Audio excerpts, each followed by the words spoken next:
In front of me is SONY Xperia 10 Mark VII, and today I would like to show you how you can change font size.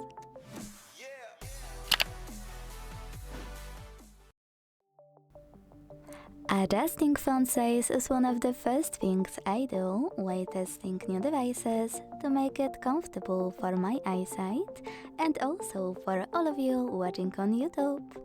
So if you want to do it now on your Sony, here's how. Begin by opening device's settings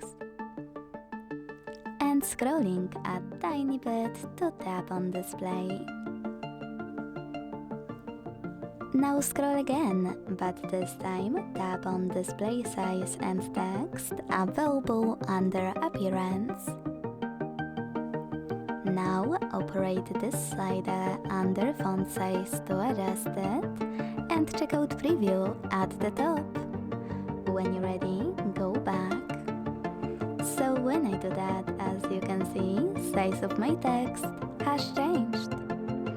Thanks so much for watching. If you enjoyed this video, leave a like, comment and subscribe. Bye!